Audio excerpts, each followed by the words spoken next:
My girlfriend confessed, maybe I can trust my own judgment, you are love bombing me.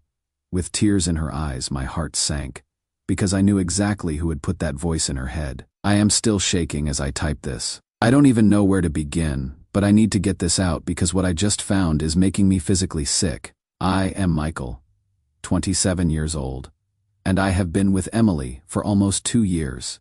She is 25, works as an elementary school teacher, and she is incredible. This sweet woman who lights up every room she walks into. We have been talking about moving in together, maybe getting engaged next year. I was genuinely planning to propose on our 2-year anniversary next month. But her best friend Nora, she is 26, and she has been Emily's best friend since middle school. Look, I always knew something was off. Emily would come back from hanging out with Nora completely different, anxious, picking fights with me over nothing, suddenly questioning everything about our relationship.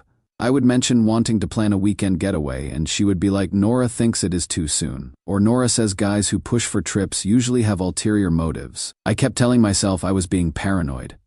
I didn't want to be that controlling boyfriend, you know? But then last weekend happened, and everything clicked into place in the most horrifying way possible. Emily was sick with the flu, so I took the day off work, brought her homemade chicken soup using her mom's recipe that I had learned, picked up her prescription, and just took care of her. Basic boyfriend stuff, right? Then Nora showed up. I answered the door, and she immediately pushed past me with this look I cannot even describe, like disgust mixed with anger. She went straight to Emily's room and I heard them talking in low voices. I didn't think much of it initially. Emily was sick, maybe Nora brought care stuff too. But then their voices got louder. I wasn't trying to eavesdrop, but our apartment isn't that big. That is when I heard Nora say something that made my blood run cold. Emily, this is exactly what I am talking about. He is love bombing you. Taking the day off work? Learning your mom's soup recipe? That is not normal boyfriend behavior. That is manipulation. He is trying to make you dependent on him so you will not see the red flags. I literally stopped breathing. Emily's weak voice responded. But Nora, he was just being sweet. Emily, wake up. He is using classic manipulator tactics. First, they are perfect, then they trap you. Remember Jake? Remember how he started with all those grand gestures too? Jake was Emily's ex from 2 years ago. I had heard bits and pieces. He would apparently cheated on her with multiple women and left her completely destroyed. This isn't the same, Emily said. But she sounded uncertain now. It is exactly the same. You are just not seeing it because you are sick and vulnerable. That is why he is here. Predators target you when you are weak. I felt like I was going to throw up. This woman was literally reframing my care for my sick girlfriend as predatory behavior. But it got worse. Look, Nora continued. I have been watching him for months. The way he touches your lower back when you are talking to other guys, that is possessive. How he always wants to know your schedule, control issues. And don't get me started on how he coincidentally shows up at places where your male coworkers hang out. None of that was true. Not even close. But I could hear Emily getting quieter. And I knew Nora was getting to her. After Nora left, Emily was different. Cold, distant. When I tried to cuddle with her that night, she flinched away. It broke my heart, but it also lit a fire under me. So I did something I am not proud of. But I had to know. Emily had left her laptop open the next morning. She was still pretty out of it from the flu, and I saw her messages with Nora were still up on the screen. What I found made me want to scream. Months of messages. Nora had been systematically poisoning Emily against me from literally our 3rd date. Screenshots of messages where I would text Emily, hope your meeting went well today, with a heart emoji. And Nora would respond saying, see, he is checking up on you. That is not love. It is surveillance. Pictures I would send Emily of us together, with Nora commenting things like, look at his body language. He is marking his territory, classic narcissist behavior.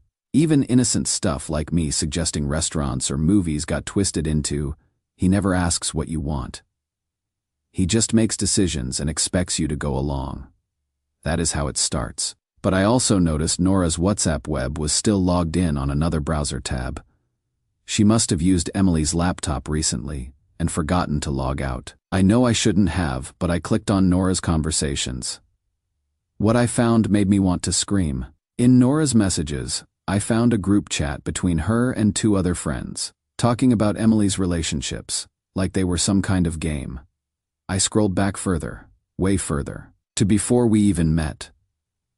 There were messages about Jake, her ex, about how Nora had warned Emily that he was cheating, which turned out to be true, but also about how Nora had been the one encouraging Emily to be more independent and not so clingy in that relationship, how she had convinced Emily that Jake was pulling away because Emily was being too needy. Then messages about Ryan, the guy before Jake. Nora telling Emily that Ryan's friends seemed uncomfortable around her, that maybe she should give him space to miss her. And David before that, Nora pointing out how David never posts pictures of them together, and questioning whether he was serious about the relationship, a pattern. A clear, documented pattern going back 4 years of Nora sabotaging every single relationship Emily had. But wait, it gets so much worse. I found a group chat, Nora with 2 other friends, talking about Emily's relationships like they were some kind of game. One message read update on the Emily situation. New guy is actually pretty decent, which makes this more challenging. Had to get creative today, convinced her his caretaking behavior is love bombing. She is starting to pull back. Another friend responded, "You are so bad. How long do you think this one will last?" Nora replied, "Give me 2 more months. 3 max. The good ones always take longer to break, but they fall harder when they do. Emily will need months to recover, which gives us more girls' trip time. I am not kidding. This is real. I took screenshots. They were treating my relationship, Emily's happiness, like it was some kind of entertainment. The most recent message in that group chat from 3 days ago said Emily's getting suspicious about my advice. She actually defended him yesterday when I pointed out red flags. Might need to escalate tactics. Thinking of telling her about the concerning conversation I had with his ex. I don't have an ex who would say anything concerning because there is nothing concerning to say. Nora was planning to straight up lie.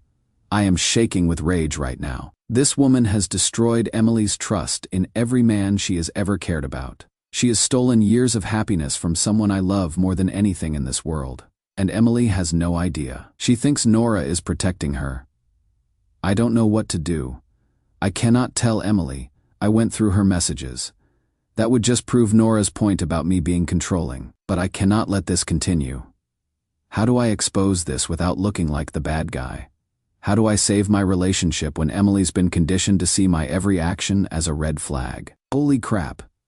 This is getting a lot of attention. I am trying to read all your comments. A lot of people are asking if I saved the screenshots. Yes, I did. I know that was probably wrong, but I needed evidence of what I was seeing. Some people are questioning if this is real. I wish it wasn't. I genuinely wish I was making this up for internet points, because then I wouldn't be sitting here wondering if the woman I want to marry will ever trust me again. Going to talk to Emily tomorrow. I will update you all on what happens. Update 1 first. The conversation with Emily went both better and worse than I expected. I started by sitting her down and telling her I had noticed she seemed anxious about our relationship lately, and I wanted to understand what was worrying her. No accusations, no mentions of Nora initially, just genuine concern for her well-being. She broke down crying, you guys. She was carrying so much confusion and guilt. She told me she loved me but felt like she was missing red flags and couldn't trust her own judgment anymore. That she felt crazy for being happy with me when her best friend could see problems she couldn't. That is when I knew I had to tell her about the messages. I was honest. I explained that I had seen her laptop open and noticed the conversation with Nora, and I had been so confused by the disconnect between Nora's interpretation of my actions and my actual intentions that I had looked deeper. I apologized for violating her privacy, but explained that what I had found was so disturbing, I had to address it. Emily's first reaction was anger at me for snooping, but when I showed her the screenshots, the group chat messages about treating her relationships like entertainment, her face just crumpled. She has been my best friend since we were 12, she whispered. Why would she do this to me? That is when Emily told me things I wish I didn't know. Apparently, this goes back even further than I realized. In high school, whenever Emily got close to a guy, Nora would find reasons why he was wrong for her. He is too immature. He is just trying to get in your pants. You are too good for him, Emily thought. Nora was being protective. In college, Emily had a serious boyfriend named Marcus. They dated for almost 2 years, and Emily thought she might marry him. But Nora kept pointing out problems. How Marcus studied too much, how he didn't party enough, how he was holding Emily back from experiencing college. Eventually, Emily broke up with Marcus because she felt like they weren't compatible. She told me, crying, that she ran into Marcus a few months ago and he told her he had been planning to propose before she ended things. He had been saving up for a ring. Then there was Jake, the cheating ex. Emily told me something I hadn't known. Jake had actually approached her about Nora's behavior before he cheated. He had said Nora made him uncomfortable, that she seemed to be trying to create problems between them. Emily had dismissed his concerns and told Nora about the conversation. Looking back, Emily realized that is when Nora's sabotage tactics had escalated with Jake. And when Jake finally did cheat, Nora was right there saying "I told you so" and helping Emily through the heartbreak. But here is the part that made me want to drive to Nora's house and scream at her. Emily told me that after each relationship ended, Nora would plan these elaborate healing trips and experiences, girls' weekends, expensive dinners, shopping sprees, always when Emily was most vulnerable. She would tell Emily things like, "See how much better your life is without him bringing you down. And this is what real friendship looks like." Nora had been creating trauma bonding, breaking Emily's relationships, then swooping in as the savior to strengthen their friendship. Emily was devastated. She kept saying, "How did I not see this? How could I be so stupid?" I spent hours reassuring her that she wasn't stupid. She was trusting a friend who had been manipulating her since she was a child. This wasn't her fault.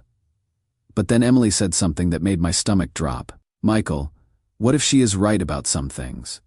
What if I do have bad judgment about men? What if I cannot tell the difference between love and manipulation?" That is when I realized how deep this damage goes. Nora hadn't just sabotaged Emily's relationships. She would systematically destroyed Emily's confidence in her own ability to judge people and situations. Over the past week, Emily and I have been talking through every red flag Nora had pointed out about me. Each one falls apart under actual examination. But here is what is scary. Even with evidence that Nora was manipulating her, Emily is still second-guessing herself. Nora's voice is so embedded in Emily's head that she keeps asking me, "But what if, and are you sure I am not?" We have started couples therapy, not because our relationship needs fixing, but because Emily needs help separating Nora's poison from her own thoughts. The therapist says this level of psychological manipulation often requires professional support to untangle.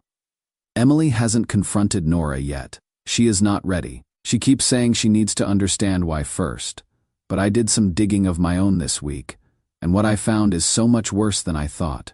I reached out to Marcus, the college boyfriend, through mutual friends. We met for coffee yesterday. Marcus told me that during his relationship with Emily, Nora had actually made moves on him multiple times. She would show up at his apartment when Emily wasn't there, text him inappropriate messages, even grabbed his hand once and told him she understood him better than Emily did. When he had rejected her advances and told her it was inappropriate, she had gotten angry. That is when the sabotage had started getting really intense. Suddenly, Emily was hearing that Marcus's friends thought she was clingy and that he seemed annoyed by her, none of which was true. Marcus said he had tried to tell Emily about Nora's behavior, but Emily wouldn't believe him. She had accused him of trying to isolate her from her best friend, and said if he couldn't accept her friendship with Nora, maybe they weren't right for each other. Sound familiar? I also managed to get in touch with David, another ex. Same story. Nora had hit on him, been rejected. Then the relationship sabotage had intensified. Jake was harder to track down, but a mutual friend told me that Jake had complained to multiple people about Nora trying to seduce him away from Emily. Apparently Jake had been a mess in many ways, but he would actually been trying to stay loyal to Emily despite Nora's advances. The friend thinks Jake finally gave in to Nora's seduction just to get her to leave him alone. then felt so guilty he had spiraled into cheating with other people too. Do you see the pattern here? Nora hasn't been protecting Emily from bad men. She has been trying to steal Emily's boyfriends, and when they reject her, she destroys the relationship out of spite. Emily is her backup plan. The friend who will always be there, always be single, always need Nora's support and wisdom. I haven't told Emily about any of this yet. She is already reeling from what we discovered last week, but I am keeping detailed notes of every conversation. Every piece of evidence I find, because I have a feeling this confrontation with Nora is going to be explosive. Emily asked me yesterday, do you think she ever actually cared about me? Or was I always just useful to her? I didn't know how to answer that because honestly, I think Emily was never Nora's friend. She was Nora's project update coming soon. Emily says she is ready to talk to Nora this weekend. I am terrified about how Nora will react when she realizes her manipulation has been exposed. Update 2. So Emily finally decided she was ready to confront Nora. We had spent the past 2 weeks in therapy, and Emily was finally starting to see how deeply the manipulation had affected her. She was angry, genuinely angry, for the first time in years. We planned it carefully. Emily would invite Nora over for coffee and have the conversation with me present as support. Emily wanted me there because she was afraid Nora would try to gaslight her if she was alone. Nora showed up last Saturday afternoon acting completely normal, cheerful, affectionate with Emily, even brought her favorite pastries from that expensive bakery downtown. The irony wasn't lost on me. She was love-bombing Emily the same way she had accused me of doing. Emily started gently. She said she had been thinking about their friendship and some of the relationship advice Nora had given her over the years. She wanted to understand why Nora always seemed to find problems with the men Emily dated. Nora's response was immediate and smooth. Because I love you, Em. I have watched too many women settle for less than they deserve. I just want you to be happy. Then Emily pulled out her laptop. I want to show you something. Nora. The change in Nora's face when she saw those screenshots was indescribable. Like watching someone's mask literally fall off. Emily, you have to understand. Nora started. Understand what? Emily's voice was shaking but determined. Understand why you told your friends that breaking up my relationships was entertainment? Understand why you have been systematically destroying my happiness for 4 years? That is when Nora looked at me with pure hatred. This is him, isn't it? He is turning you against me. This is exactly what I warned you about. He is isolating you from your support system, but Emily was ready for it. Michael didn't turn me against anything. Nora, you did that yourself when you decided my relationships were a game to you. What happened next? I don't think I will ever forget it. Nora completely dropped the concerned best friend act. Her voice turned cold, vicious. You want to know the truth, Emily? Fine. You have terrible judgment in men, you always have. You fall for the first guy who shows you attention because you are desperate to be loved. Someone has to protect you from yourself. Emily flinched like she had been slapped, but she kept going. Is that why you hit on Marcus and David, to protect me? The look of shock on Nora's face when Emily said that was priceless. She would clearly never expected Emily to find out about her advances on the exes. That is not. Who told you that? That is not what happened. Marcus told Michael everything, Emily said quietly. How you showed up at his apartment. How you grabbed his hand and told him you understood him better than I did. How you got angry when he rejected you. Nora was frantically looking between me and Emily, and I could see her calculating, trying to figure out how much we knew. Then she made a choice that shocked both of us. She broke down completely. Not fake crying, real, ugly sobbing. You don't understand, she gasped. Everyone always leaves me, Emily, everyone, but you were supposed to stay. You were supposed to realize that I am the one who actually cares about you. Emily and I just stared at her. Every time you got serious with someone, I could see you pulling away from me. Nora continued through tears. You had cancel our plans for dates. You had talk about moving in with them, or marriage, or futures that didn't include me. I couldn't lose you too. So you sabotaged my relationships, Emily said flatly. I saved you from wasting years with the wrong people. Marcus was boring. David was selfish. Jake was a cheater waiting to happen. And Michael. She looked at me with genuine pain in her eyes. Michael is going to propose to you. I can see it. And then what happens to me? The confession I wasn't expecting came next. I have been in love with you since high school, Emily. The silence that followed was deafening. Emily was frozen. I felt like I had been punched in the stomach, not because I was jealous or threatened, but because suddenly everything made perfect, horrible sense. Nora wasn't just a possessive friend or someone who enjoyed drama. She was a woman in love with her best friend, watching that friend date man after man, never even considering that Nora might be an option. But instead of dealing with those feelings healthily, maybe confessing, or getting therapy, or creating distance to heal, she had chosen to destroy Emily's ability to love anyone else. Nora. Emily's voice was broken. Why didn't you just tell me? Because you are straight, Nora screamed. You have never looked at a woman that way in your life. But I hoped. If I could just keep you single long enough, maybe you would realize that what we have is better than any relationship with a man could be. Emily was crying now too. But Nora, what we have is friendship. It is beautiful and important, but it is not romantic. Destroying my relationships wasn't going to change that. It was just going to make me miserable. Better miserable and with me than happy with someone who will eventually leave you, Nora said quietly. That is when I understood the true horror of what Nora had done. She hadn't been protecting Emily from bad relationships. She had been trying to make Emily so afraid of love, so convinced she had bad judgment, that she had never trusted anyone enough to build a life with them. Nora wanted Emily isolated, dependent, and convinced that their friendship was the only reliable relationship in her life. Emily stood up. I need you to leave. Nora, Emily, please. Number, just go. I cannot look at you right now. Nora turned to me desperately. You have to understand. I never meant to hurt her. I love her. I was trying to protect.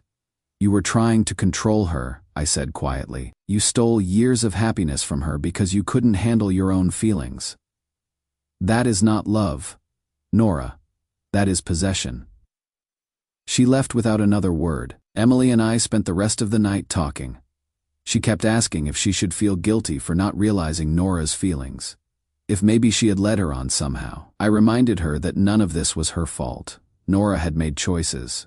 To hide her feelings, to sabotage rather than communicate, to prioritize her own wants over Emily's happiness. Those were Nora's choices, not Emily's responsibility. But the aftermath has been hard. Emily's been grieving not just the friendship, but the realization that someone she trusted with everything had been actively working against her happiness for years. She keeps saying things like, how many relationships did I lose because of her? And what if Marcus was the one? What if I missed my chance at happiness because I listened to her? Our therapist says this kind of betrayal trauma takes time to heal. Emily's learning to trust her own judgment again, to separate Nora's voice from her own thoughts. The good news? We are stronger than ever. Going through this together, seeing how Emily handled the confrontation with such courage and clarity, it made me fall in love with her all over again. I am not sure when I will propose anymore. I want to make sure Emily has time to heal and rebuild her confidence without any pressure. But I am more certain than ever that she is the woman I want to spend my life with. Nora hasn't contacted either of us since that day. I heard through mutual friends that she has started seeing a therapist, which I hope is true. And somehow, despite everything Nora put us through, I think this experience made Emily even more incredible. She faced a devastating betrayal and chose healing over bitterness. She chose to trust again, even after learning how thoroughly she had been manipulated. If that is not strength, I don't know what is. Final update coming. Emily says she is ready to share what she learned about herself through all this. And yes, before anyone asks, I did buy a ring. Final update, I am writing this from my hotel room the night before what is going to be the best day of my life. Emily and I are getting married tomorrow. I know that sounds fast, but let me explain what has happened over the past 2 months. After the confrontation with Nora, Emily threw herself into therapy. Not just couples therapy with me, but individual sessions to work through what she called a lifetime of having someone else's voice in my head. The progress was incredible to watch. Emily started rediscovering parts of herself that she had lost or suppressed because of Nora's influence. Turns out, she had wanted to take art classes for years but never did because Nora convinced her it was impractical. She had been interested in traveling, but Nora always found reasons why each destination was dangerous or expensive or not worth it. Most importantly, Emily started trusting herself again. About a month ago, we were having dinner, and Emily said something that made me realize how much she had healed. You know what is funny? I spent so many years afraid, I couldn't tell the difference between love and manipulation, but looking back, I could always tell. Deep down, I knew Marcus was a good guy. I knew David cared about me. I knew Jake's cheating wasn't about me being inadequate. I even knew you were nothing like what Nora was saying. Then why did you listen to her? I asked gently. Because I was taught that my instincts were wrong. Since I was 12 years old, Nora was telling me that my feelings weren't reliable, that I needed her perspective to see clearly. I thought the anxiety and doubt I felt when I listened to her advice was just normal. I thought that is what being careful felt like. That is when it clicked for me. Emily hadn't lost her ability to judge character. It had been systematically suppressed by someone she trusted. 2 weeks ago, Emily came home from therapy with a huge smile on her face. I figured out what I want, she said. For the first time in my adult life, I know exactly what I want, and I am not second-guessing it or wondering if someone else knows better. What do you want? I asked. I want to marry you. Not someday. Not eventually. Soon, I want to start our life together without waiting for the perfect timing or worrying about what anyone else thinks. I want to choose my own happiness. So I got down on one knee right there in our living room and proposed with the ring I had been carrying around for weeks. She said yes before I even finished asking. We planned a small wedding. Just our immediate families and closest friends. People who actually support our happiness instead of undermining it. We are having a small ceremony tomorrow afternoon. Emily's going to walk herself down the aisle because I am not being given away by anyone. I am choosing my own future.